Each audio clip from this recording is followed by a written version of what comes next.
Hello everyone. இந்த எக்ஸ்பிளைனர்ல நம்ம எல்லாரும் டெய்லி ஃபேஸ் பண்ற ஒரு பெரிய ப்ராப்ளமா பத்தி தான் தெளிவா பார்க்க போறோம். நம்ம எல்லாம் கொடுமையா உழைக்கிறோம், ஓவர் டைம் பார்க்கறோம். ஆனா மாச கடைசியில பேங்க் பேலன்ஸ பார்த்தா ஒரு பெரிய ஜீரோ தான் இருக்கும். இப்போ நம்ம சில பிராக்டிக்கலான மெத்தட்ஸை வச்சு நம்ம பணத்தை எப்படி சரியான முறையில கையாள்றது, நம்ம மணி ஹேபிட்ஸை எப்படி மாஸ்டர் பண்றதுன்னு தெளிவா பார்க்கலாம். உள்ள போகலாமா? 5 இயர்ஸ் ஒர்க் பண்ணிட்டு இருந்தேன். ஆனா பேங்க் அக்கவுண்ட்ல 5000 ரூபீஸ் கூட சேவ் பண்ண முடியல. இந்த ஸ்டேட்மெண்ட் உங்களுக்கு ரொம்ப ஃபெமிலியரா இருக்கா? கண்டிப்பா இருக்கும். இதுதான் நம்மள பல பேரோட உண்மையான நிலைமை. நம்ம கஷ்டப்பட்டு சம்பாதிக்கிறோம், ஆனா சேவிங்ஸ்னு பார்த்தா ஒண்ணுமே இருக்காது. இந்த ஒரு பெயின்ஃபுல் ரியாலிட்டிக்கு தான் இன்னைக்கு நம்ம சொல்யூஷன் தேட போறோம். இப்போ நம்ம ஸ்டோரிய கவனிச்சிங்கன்னா, salary இன்க்ரீஸ் ஆச்சு, போனஸ் கிடைச்சிச்சு. ஆனா எக்ஸ்பென்சஸ் அதை விட ஃபாஸ்டா இன்க்ரீஸ் ஆயிடுச்சு. நான் ஏன் பண்ணலான்னு இல்ல, மேனேஜ் பண்ண தெரியல. இதுதான் நம்ம மாட்டிட்டு இருக்கு அந்த வலை. இத லீக்கி பக்கெட் இல்லனா ஒழுகும் வாளி கான்செப்ட்னு சொல்லுவாங்க. அதாவது ஒரு ஒழுகுற வாளில நீங்க எவ்ளோ தண்ணி ஊத்துனாலும் எப்படி நிக்காதோ, அதே போல நம்ம வருமானம் உயரும் போது நம்ம லைஃப் ஸ்டைல் எக்ஸ்பென்சஸும் தெரியாம உயரும். ப்ராப்ளம் நம்ம ஏர்னிங்ல இல்ல, நம்ம மேனேஜ்மெண்ட்ல தான் இருக்கு. இப்போ இத எப்படி ஃபிக்ஸ் பண்றது? அதுக்கு தான் இந்த 50-30-20 பட்ஜெட் ரூல். நம்ம மொத்த வருமானத்தை 3 விதமா பிரிக்கணும். 50% தேவைகளுக்கு, அதாவது ரெண்ட், groceries, EMI மாதிரி கண்டாயமான விஷயங்களுக்கு. 30% நம்ம ஆசைகளுக்கு, லைக் என்டர்டெயின்மெண்ட், வெளியே சாப்பிடுறது, டிராவல். அண்ட் ஃபைனலி அந்த 20% இதுதான் நம்ம சேவிங்ஸ் மற்றும் கடன் அடைக்க. இந்த சிம்பிளான ஃப்ரேம்வொர்க்கை ஃபாலோ பண்ணா ஆட்டோமேட்டிக்காவே உங்க ஃபைனான்ஸ்ல ஒரு தெளிவு கிடைக்கும். அப்போதான் ஒரு சிம்பிள் ரூல் ஃபாலோ பண்ண ஆரம்பிச்சேன். salary வந்த உடனே 20% சேவ், ரிமைனிங் அமௌண்ட் தான் ஸ்பெண்ட். இதுதான் ஆக்சுவல் கேம் சேஞ்சர். செலவு பண்ணி முடிச்சிட்டு மீதி இருக்கிறத சேவ் பண்றது ஒர்க் அவுட் ஆகாது. நீங்க முதல்ல உங்களுக்கே பே பண்ணணும். அந்த 20% சேவிங்ஸை எடுத்து வச்சுட்டு தான் மத்த செலவுகளை பண்ண ஆரம்பிக்கணும். இந்த ஒரு சின்ன மைண்ட் ஷிஃப்ட் உங்க ஃபைனான்ஷியல் நிலைமையை கம்ப்ளீட்டா மாத்திடும். சரி, இப்போ நம்ம ஆக்ஷன் பிளான்க்கு போலாம். ஸ்டெப் 1, ஒழுகும் வாளியை அடைக்கணும். நம்ம தெளிவா சேவ் பண்ண ஆரம்பிக்கிறதுக்கு முன்னாடி நம்ம பாக்கெட்ல இருக்கிற சின்ன சின்ன ஓட்டைகளை அடைக்கணும். நம்மள அறியாம நம்ம அக்கவுண்ட்ல இருந்து கட்டாகிற சப்ஸ்கிரிப்ஷன்ஸை தேடி கண்டுபிடிக்கிறது தான் ஃபர்ஸ்ட் ஸ்டெப். ஒரு மாசத்துக்கு 100 ரூபாய் தானே, 200 ரூபாய் தானேன்னு அசால்ட்டா விட்டுருவோம். ஆனா அது வருஷத்துக்கு பெரிய அமௌண்ட்டை நமக்கு தெரியாம உறிஞ்சிடும். Personal finance expert Ramit Sethi சொல்ற ஒரு சூப்பர் மெத்தட் இது. முதல்ல உங்க பேங்க் அண்ட் கிரெடிட் கார்டு ஸ்டேட்மெண்ட்ஸோட லாஸ்ட் 3 மந்த்ஸ் ரெக்கார்டை எடுங்க. ரெண்டாவது, அதுல நீங்க மறந்து போன சின்ன சின்ன சார்ஜஸை ஸ்பாட் பண்ணுங்க. மூணாவது, எதையுமே யோசிக்காம ரூத்லெஸ்ஸா அதை கேன்சல் பண்ணுங்க. ஏன் 3 மந்த்ஸ் ஸ்டேட்மெண்ட் கேட்குறேன்னா, சில சப்ஸ்கிரிப்ஷன்ஸ் 3 மாசத்துக்கு ஒரு முறையோ இல்லனா வருஷத்துக்கு ஒரு முறையோ தான் சார்ஜ் ஆகும். So be careful. நம்ம அக்கவுண்ட்டை சுத்தம் பண்ற அந்த காமன் ஹிடன் சப்ஸ்கிரிப்ஷன்ஸ் இதுதான் பாத்தீங்கன்னா, கம்பெனிஸ் வேணும்னே ஃப்ரீ ட்ரையல்ஸை ரொம்ப ஈஸியா ஸ்டார்ட் பண்ற மாதிரி வச்சிருப்பாங்க. ஆனா கேன்சல் பண்றதை நமக்கு ரொம்ப கஷ்டமா ஆக்கிடுவாங்க. நீங்க ஒரு வெப் சீரிஸ் பார்க்க சைன் அப் பண்ண ஸ்ட்ரீமிங் சர்வீஸ், ஜிம்க்கு போறேன்னு எடுத்த ஃபிட்னஸ் ஆப், இல்லனா எப்பவாச்சும் யூஸ் ஆகும்னு வச்சிருக்க பிரீமியம் டூல்ஸ், இதெல்லாம் இன்னைக்கு செக் பண்ணி கேன்சல் பண்ணுங்க.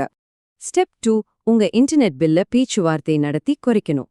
நம்ம என்ன நினைக்கிறோம், வருஷக்கணக்கா ஒரு கம்பெனிக்கு லாயல் கஸ்டமரா இருந்தா நமக்கு நல்ல டீல் கிடைக்கும்னு. ஆனா உன்ன அது இல்ல. புது கஸ்டமர்ஸ்க்கு தான் அவங்க பெஸ்ட் ப்ரொமோஷனல் டீல்ஸ் தருவாங்க.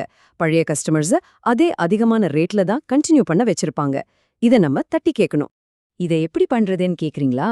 காம்படிட்டிவ் பிரைசஸை தேடி பார்த்துட்டு உங்க இன்டர்நெட் ப்ரொவைடரோட கஸ்டமர் சர்வீஸ்க்கு கால் பண்ணுங்க. அவங்க கிட்ட டைரக்டா ரிட்டென்ஷன் டிபார்ட்மெண்ட்க்கு ட்ரான்ஸ்ஃபர் பண்ண சொல்லுங்க. ஏன்னா புது கஸ்டமரை தேடுறது அவங்களுக்கு ரொம்ப செலவாகும். ஸோ கால் பண்ணி, எனக்கு இந்த காம்படிட்டர் இந்த ரேட்டுக்கு தராங்க, நீங்க இதை மேட்ச் பண்ணுவீங்களான்னு கேளுங்க. ஒரு 10 மினிட் ஃபோன் கால் உங்களுக்கு வருஷத்துக்கு பெரிய அமௌண்ட் சேவ் பண்ணி தரும். இப்போ ஸ்டெப் 3, நம்ம அன்றாடம் செய்யற கிராசரி ஸ்பெண்டிங்க எப்படி ஹேக் பண்றதுன்னு பார்க்கலாம். ஒரு சூப்பர் மார்க்கெட்டுக்கு உள்ளே போனதுமே நம்ம கூட நிறைய ஐட்டம்ஸை வாங்குவோம்.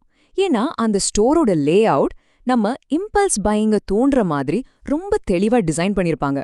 ஸோ அதுலேருந்து தப்பிக்க சில ட்ரிக்ஸ் இருக்கு. முதல்ல பசியோட ஷாப்பிங் போறதை நிப்பாட்டுங்க.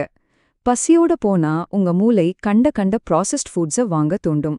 ரெண்டாவது, ஸ்டோரோட மத்திய பகுதியில தேடுறது தவிர்த்துட்டு ஸ்டோரோட வெளி விளிம்புகளை மட்டும் சுத்தி வந்து ஷாப்பிங் பண்ணுங்க. அங்கதான் ஃப்ரெஷ் வெஜிடபிள்ஸ், ஃப்ரூட்ஸ் மாதிரியான முழுமையான உணவுகள் இருக்கும். ப்ரீ பேக்கேஜ்ட் ஃபுட்ஸ் வாங்குறத விட ஹோல் ஃபுட்ஸ் வாங்குறது உடம்புக்கு மட்டும் இல்ல, உங்க பர்ஸ்க்கும் ரொம்ப நல்லது. மீல் பிளானிங் பண்ண டைம் இல்லையா? No problem. இந்த வைரல் 6-to-1 grocery மெத்தட ட்ரை பண்ணுங்க. இது ரொம்ப simple. 6 vegetables, 5 fruits, 4 proteins, 3 starches, 2 sauces and உங்களுக்கு பிடிச்ச 1 fun treat. அவ்வளோதான். இந்த ஃப்ளெக்சிபிளான முறையை யூஸ் பண்ணி ஓவரா யோசிக்காம பேலன்ஸ்டான வேஸ்ட் ஆகாத ஹெல்தி மீல்ஸை ரெடி பண்ண முடியும். ட்ரை பண்ணி பாருங்களேன், ரொம்ப ஈஸியா இருக்கும். groceries வாங்கும்போது இன்னொரு முக்கியமான ட்ரிக் இருக்கு. அதுதான் யூனிட் பிரைசிங். ஷெல்ஃப் டேக்ல கீழே ரொம்ப சின்னதா ஒரு நம்பர் போட்டிருப்பாங்க. அதுதான் ட்ரூ காஸ்ட் பர் யூனிட். இப்ப எல்லாம் ஷ்ரிங்க்ஃப்ளேஷன் வந்துருச்சு.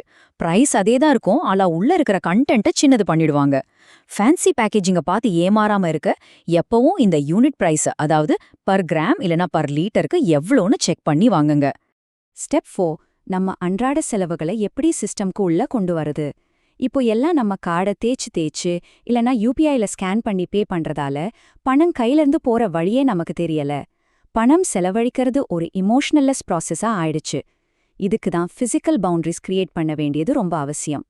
இதை டேக்கிள் பண்ணத்தான் தி என்வலப் சிஸ்டம். உங்க பட்ஜெட்டை கேஷா எடுத்து தனித்தனி லேபிள் போட்ட என்வலப்ஸ்ல வச்சிடுங்க. என்டர்டெயின்மெண்ட்க்கு ஒரு என்வலப், ஈட்டிங் அவுட்க்கு ஒரு என்வலப்னு பிரிங்க. வெளியே போகும்போது இந்த பிசிக்கல் கேஷை எடுத்து கொடுத்து செலவு பண்ணும்போது நமக்கு அந்த பெயின் ஆஃப் பேயிங் ஆட்டோமேட்டிக்கா ஃபீல் ஆகும். பணம் கையிலிருந்து போற அந்த உண்மையான வலி நம்ம தேவையில்லாத செலவுகளை நேச்சுரலா தடுத்துடும். இன்னொரு ஃபேண்டாஸ்டிக்கான ஐடியா தான் இந்த நோ ஸ்பெண்ட் டே. அதாவது தொடர்ந்து 24 மணி நேரத்துக்கு தேவையில்லாத எந்த ஒரு விஷயத்துக்கும் பணம் செலவு பண்ணாம இருக்கிறது. பில்ஸ் பே பண்றது ஓகே, ஆனா அந்த திடீர்னு ஆர்டர் பண்ற காஃபி இல்லனா ஆன்லைன் ஷாப்பிங் இதெல்லாம் டோட்டலா அவாய்ட் பண்ணணும். நம்ம ஆட்டோ பைலட்ல எப்படி செலவு பண்றோம்னு நமக்கே புரிய வைக்க இது ஒரு அல்டிமேட் ரீசெட் பட்டன். இதை எப்படி ட்ராக் பண்றதுன்னு யோசிக்கிறீங்களா? ஒரு சின்ன பேப்பர்லயோ இல்லனா போன்லயோ நோட் பண்ணி வச்சுக்கோங்க. மண்டே லஞ்ச் பேக் பண்ணி எடுத்துட்டு போனதால எஸ், அது ஒரு சக்சஸ். டியூஸ்டே திடீர்னு டேக் அவுட் வாங்கினதால நோ. இந்த மைக்ரோ வின்ஸை நீங்க பார்க்க உங்களுக்கே ஒரு கான்ஃபிடன்ஸ் வரும். ட்ராக்கிங் தான் அக்கௌண்டபிலிட்டியை கிரியேட் பண்ணும். ஃபைனலா நம்ம கன்க்ளூட் பண்ற இந்த தாட்டை கொஞ்சம் ஆழமா யோசிச்சு பாருங்க. இன்கம் லைஃபை மாத்தாது, ஹேபிட் தான் மாத்தும். அக்ரீனா சேவ்னு கமெண்ட் பண்ணுங்க. நீங்க எவ்ளோ ஏர்ன் பண்றீங்க என்பது உங்க ஃபினான்ஷியல் ஃப்ரீடமை தீர்மானிக்காது பாஸ். நீங்க எந்த மாதிரியான மணி ஹேபிட்ஸ் அண்ட் சிஸ்டம்ஸை உருவாக்குறீங்க என்பதுதான் தீர்மானிக்கும். இந்த எக்ஸ்பிளைனர் கண்டிப்பா உங்களுக்கு யூஸ்ஃபுல்லா இருந்திருக்கும்னு நம்புறேன். இந்த ஹேபிட்டை இன்னைக்கு ஸ்டார்ட் பண்ணுங்க அண்ட் மறக்காம சேவ்னு கமெண்ட் பண்ணுங்க. Meet you in the next one.